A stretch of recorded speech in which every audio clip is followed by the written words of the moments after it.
now I would like to invite here Mr. Ashish Kumar, who is a senior faculty of Indian Polity, Governance and Public Administration at Vision IS and former faculty at Vajiram and Ravi IS. He is providing guidance to civil service aspirants from last 10 years. Masters in Public Administration, worked as Class 1 officer in public sector undertakings and being teaching as a profession. Mr. Ashish presently holds the position of founder Trust IS. Welcome, sir. Sir. Yeah, good evening. Good evening, sir. Please welcome, sir.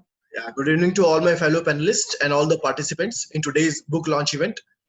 And I would like to congratulate both the young writers, Dr. Ruby and Dr. Sonali Mishra, for having been put so much of hard work in bringing out this book, a well required, quite needed book at this point of time. They have written a book on a very critical area. And when I said it's a critical area at the right time, I say so because, in the last 11 days during the lockdown, as the data says, almost 1 lakh calls have been sent to child helpline. 1 lakh calls in 11 days talking about child abuse shows the vulnerability this section of our society has. Why I say these people are vulnerable? I say because child, as we see in India, they fall in the age group 0 to 14.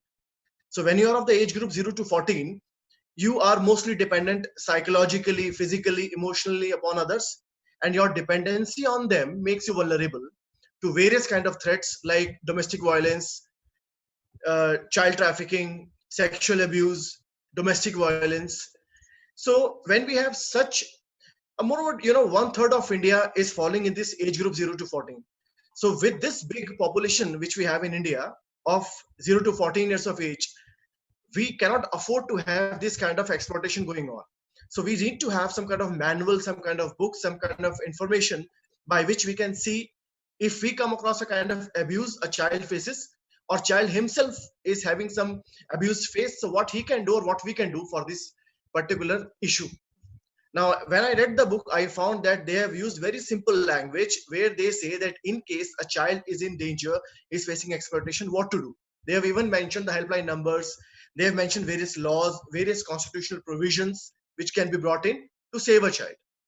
Now, this brings awareness in the area that how to fight child exploitation, how to fight child abuse. So when you are aware, you can take steps. I take a simple example of Lakshmi. Lakshmi was only 11 years old last year in Unnao district of Uttar Pradesh. Lakshmi was being forced to marry against her wishes, and this was of course a child marriage. Moreover, she was being married to a 30-year-old man. She is 11 and being married to a 30-year-old man. She raised her voice, nobody listened. But the point is that she was aware of her rights. Because of that awareness, she could know where to go and how to approach police. She called police, police intervened. They got Lakshmi back to the school and they convinced the family not to force her for child marriage. Take, for example, Malala Yousafzai. Malala is, of course, an outstanding personality, no doubt, Nobel Prize winner. But it's not only her personality which came by birth. Their parents are feeding these kind of children with all sorts of relevant information, like you are as good as a boy child, so you also have rights, fight for the rights. With all this kind of information being fed to a person, one day he will become empowered citizen and a well-nourished child also. So my point is that the very relevance of the book is that at this point of time, when you come out with a manual where you can inform children, where you can inform others that these are the rights of children, these are the ways we can prevent their exploitation, then there is nothing like that. It's a kind of service we can do to the society.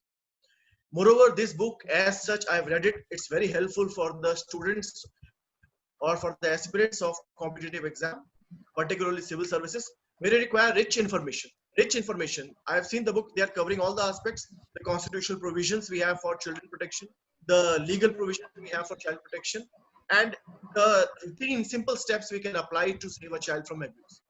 So with all the rich information they have, I think this is a very good book. And I wish both the writers good luck for their future endeavors. Thank you very much. Thank you, sir. Thank you very much. Thank you very much for your kind words. Thank you very much.